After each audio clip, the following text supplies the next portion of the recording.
first became aware of the Omni contraction technique when I stumbled across it in the pages of the great book The Wisdom of Mike Mentzer by John Little. I'd really recommend this book for all natural lifters, much the same as the Brawn series by Stuart McRobert. Really fantastic books.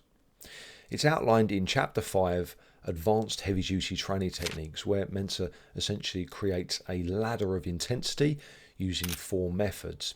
An Omni contraction along with static lifts represents the final stage in the intensity spectrum, the most difficult form of training. Prior to that, we have rest pause, but heavy duty style, so that's maximal singles essentially, interspersed by a rest period. Infotonic training, which was essentially the same but with forced negative, so additional weight on the negative to maximise the eccentric portion of the rep. And then finally Omni contraction, which I'm going to outline in this video. He also mentions the role of statics and how we can use those to further increase the intensity of the training. So I'm going to read an excerpt from the book to give you an idea of what Omni contraction entails. In his last book, High Intensity Training the Mike Mentzer Way, Mike pointed out the fact that the skeletal muscles each have 3 levels of strength: positive or raising of the weight, static or holding of the weight, and negative or lowering of the weight. Each of these levels refers to a different type of contraction: concentric, static, and eccentric contractions respectively. The ultimate intensity method would be one that provided for maximum effort on each type of contraction on each and every rep. Hence Mike's reason for naming this protocol Omni contraction or all contractions. Here is how Mike described the performance of this highly advanced heavy duty technique. After warm-up, choose a weight that allows for a maximum single, as in rest pause training and infotonic training. But this time, as you lower the weight in the negative aspect, stop the downwards progression at 3 different points in the range of motion. One close to the top, not quite towards the midway point, then again at the middle, and once at a point near the bottom, not quite towards the extended position. Hold the weight in each one of these 3 different positions, attempt to reverse the downwards motion, actually try and raise the weight again, which should be impossible, and hold each position for 2 to 3 seconds at the most. Perform just like rest pause by resting 10 seconds between each of the 4 or 5 reps of the set. You might also select 3 different static hold positions for each repetition so that you work many more points in the entire range of motion statically. Follow the same basic guidelines as in rest pause and infotonic training. In Omni contraction training, you perform a single lift, and as you lower the weight in the negative aspect, you attempt to stop the downward progression at 3 different points in the range of motion. One close to the top, another at the midpoint, and again at a point near the bottom or stretched position.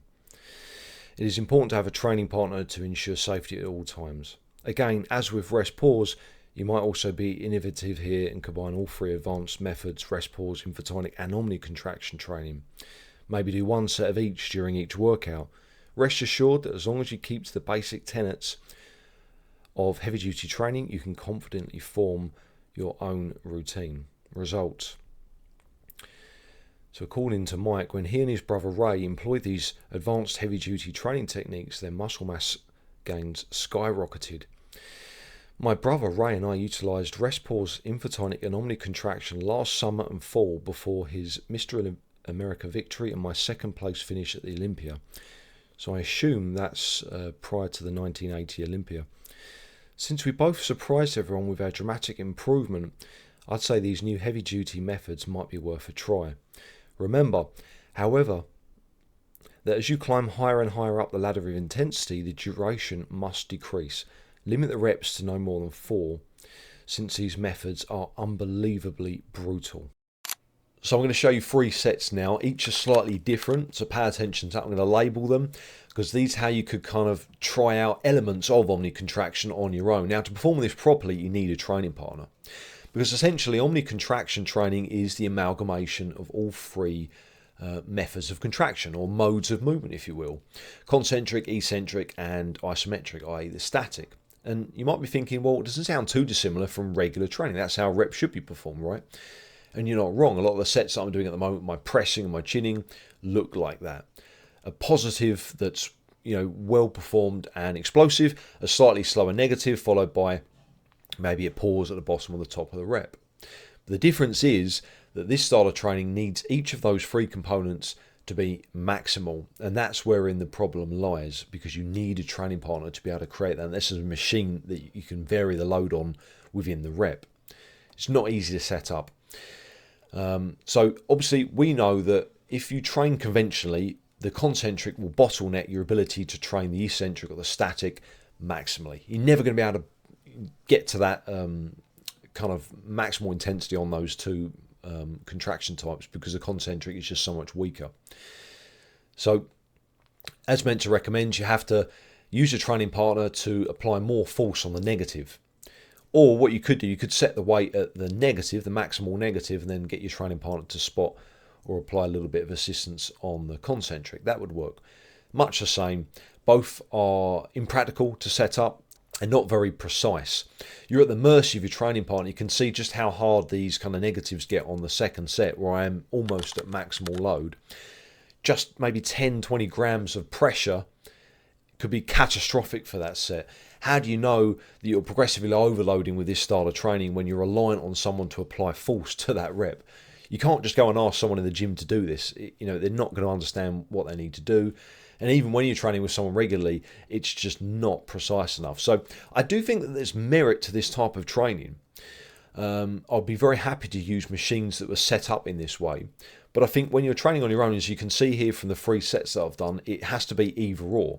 You have to train maximally the positive style of rep or the eccentric. It can't be both. You can't amalgamate both in the same rep. It's just too awkward to do. So the first set represented something where I'm kind of trying to maximally load the positive. Therefore, the eccentric and the static is not quite maximal. It gets difficult at the end, but it's not maximal. The second set that I did, I loaded the weight up. I added another 2 plates to the stack, and I used loose form to push the positive down, so cheat reps essentially, to get to a point where I'm able to maximally test the negative and the static. And the weight was probably a little bit too heavy because I felt the rep was running away from me. But I definitely found that there's more benefit to that with the negative being much heavier. And it's something that I've kind of been experimenting with lately, super maximal eccentrics. I think they're great, but I think they need to be trained separately from your positive work, at least in varying sets within the same session perhaps, or different sessions, rather than the same rep. It's just too difficult to set up and highly impractical, and just not precise enough for your progressive overload. A better way of doing it would be your kind of conventional set, maybe 3 sets of 5, whatever it might be, done regularly, and then maybe 4 days later you can do some super maximal eccentrics with 40% more load. And I think that kind of transition between the two would work very well and create quite consistent strength gains over a training block. The last set that you see in here essentially is just with a moderate load, and all I'm doing is I'm controlling the negative slowly and then pausing at the midway point. So no, the concentric and the eccentric and the isometric are not maximal, but it still feels good. It makes the rep a lot more honest, and especially from that pause at the midway point going up to the top portion of the rep, it slows that negative down. It stops the negative running away from you, and I think there's definitely some merit to that. It felt great, that combination I'm doing with the V-bar. Can see the concept behind it. I do believe that Mentzer was way ahead of his time. Incredibly intelligent man, but I think it's just more practical, separating the two modes of contraction, either to separate sets or even separate workouts. That would work really well. There's definitely merit to that. I just think the precision going forwards, for your progressive overload, being reliant upon someone, the hassle of kind of setting it up, and a lot of people don't train with a training partner. That being said, I certainly had fun training like this. I really did. I thoroughly enjoyed it. And as I said, by all means, have a go. Try it out for yourselves. So if you wanted me to talk about another training protocol or a training philosophy, then please let me know in the comment section below. Feel free to check out my description box as well for free training protocols and links to my free newsletter and coaching services.